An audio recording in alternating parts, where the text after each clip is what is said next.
भी सेम आरोप लगाया जा रहा है। वो बोल रहे हैं कि लोकतंत्र की हत्या हुई है। वहीं पे अगर हम बात करें रणदीप सिंह सुरजेवाला, उनकी तरफ से कहा जा रहा है, अब ईवीएम पे सवाल उठाया जा रहा है। कह रहे हैं कि अगर बैलेट पेपर के साथ इस तरह से हो सकता है, छीनाकशी हो सकती है, तो ईवीएम के साथ सोचिए आखिरकार क्या होगा। गुरप्रीत हमारे साथ फिलहाल फोन लाइन पे जुड़ रहे हैं। गुरप्रीत, क्या कह रही है आम आदमी पार्टी और कांग्रेस पार्टी? बिल्कुल, we have seen a different statement are coming from the different leaders. Aam Aadmi Party and Congress, they have been blaming the BJP government. They are saying that they had tampered all the ballot paper, and that's why they are able to win this election, and they are able to even catch mayor post in Chandigarh. अगर कांग्रेस की बात करें तो कांग्रेस भी they keep on saying the same things. So they are saying that democracy has been killed in this election, and look at the way the ballot paper had been tampered in the full public view, and when the videography was going on, अगर ballot paper से ऐसे हो रहा था, how the EVM is safe in the country for the elections. तो लगातार अगर BJP की बात करें तो they are saying आम आदमी party and Congress, they disrupt the process of this voting, and especially the counting when all these things have been happened.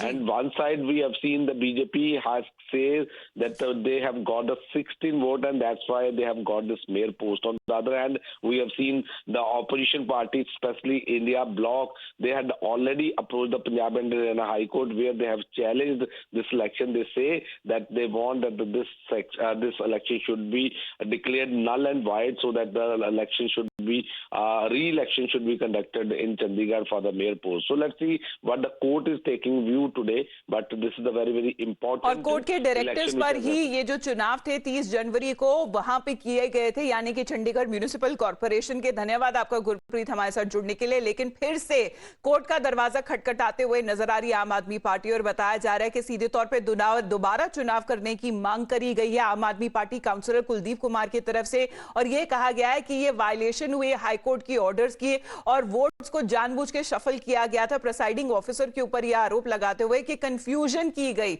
वहीं पर आम आदमी पार्टी का एक और ये बात कहना है कि पोल कॉम्प्रोमाइज जो हुआ है उसमें टेम्परिंग हुई है, और सीधे तौर पे मांग करी गई है कि जो चुनाव है वो दोबारा कराया जाए। जो आज डेमोक्रेसी को ख़त्म करने के लिए जो आज बीजेपी ने किया है, मतलब पूरा देश आज इस चीज़ को देख रहा था, तो वो सारा प्रोसेस हमने जिस तरीके से इन्होंने फ्रॉडुलेंटली इलीगली जिस तरीके से हाईजैक करने की कोशिश की है, मतलब लाइव टेलीकास्ट मीडिया में जब हो रहा था, तो उस सारे प्रोसेस को हमने चैलेंज किया इस रिट के अंदर कि, और साथ में हमने प्रॉपर प्रूफ्स वगैरह साथ में लगाए हैं, और इसके साथ ही हमने जो वीडियोग्राफी के ऑर्डर हाईकोर्ट ने किए गए थे कि वो सारी जो वीडियोग्राफी है उसको प्रिजर्व करने के लिए और कोर्ट में प्रोड्यूस करने के लिए हमने प्रेयर की है। तो अब मांग रखी गई है आम आदमी पार्टी की तरफ से कोर्ट का दरवाजा खटखटाते हुए कि चुनाव दोबारा किए जाए चंडीगढ़ म्युनिसिपल कॉर्पोरेशन के साथ। इसी के साथ हम रुक रहे छोटे से ब्रेक के लिए। आप देखते रहिए टाइम्स नाउ।